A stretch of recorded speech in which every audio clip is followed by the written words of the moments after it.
नमस्कार, मी पंजाब डक. आज आहे 12 जुलै 2025 आणि मी आहे माझ्या मित्राच्या शेतामध्ये आणि त्यांच्या सोयाबीनच्या शेतामध्ये. 32 दिवस झालेले तर या शेतामध्ये आणि या ठिकाणाहून महाराष्ट्रातल्या शेतकऱ्याला अंदाज देणार आहे. आज आहे 12 जुलै 2025.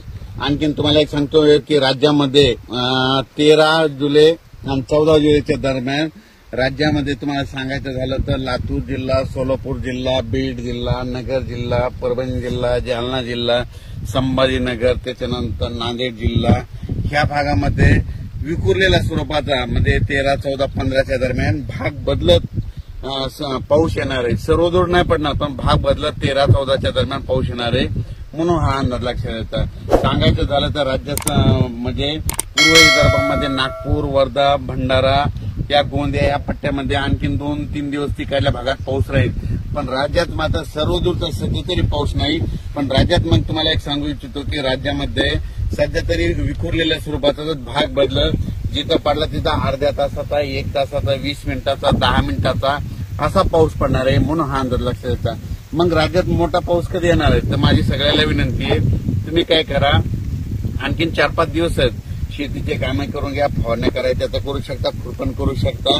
कारण की राज्यामध्ये 17-18च्या नंतर काय होणार आहे, तामिळनाडू, आंध्र प्रदेश आणि कर्नाटक या भागामध्ये आतापर्यंत 1-1.5 महिना झाला पाऊस नाही. मग आता तिकडे पाऊस सक्रिय होणार आहे. म्हणजे ते 17-18 तारखेपासून तिकडे सक्रिय झाल्याच्या नंतर तो पाऊस मध्ये 18, 19, 20च्या दरम्यान मग परत कोणत्या भागात पडणार आहे की ज्या भागामध्ये पाऊस नाही पडला. मग त्याच्यामध्ये तुम्हाला सांगतो की त्याच्यामध्ये लातूर जिल्हा, धाराशिव जिल्हा, सोलापूर जिल्हा, सांगली, नगर, कडाष्टी, पाटोदा या भागामध्ये मग 18 तारखेच्या नंतर म्हणजे 18 जुलैच्या नंतर परत तिकडल्या भागात दक्षिणेकडे पाऊस सक्रिय होणार आहे म्हणून हा अंदाज लक्षात येतात. म्हणजे सांगायचं झालं तर तुम्हाला सांगू इच्छितो राज्यात मात्र पुन्हा परत 20 तारखेच्या नंतर आणखीन पाऊस वाढतच जाणार आहे.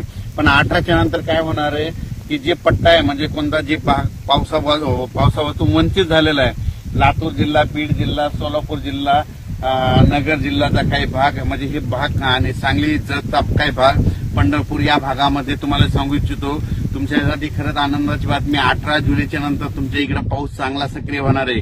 कारण की काय होणार आहे, कर्नाटक, आंध्र प्रदेश, तामिळनाडू, केरळकडे तिकडे पाऊस सक्रिय होणार असल्यामुळे आता तिकडचा पाऊस आपल्याकडे येणार आहे.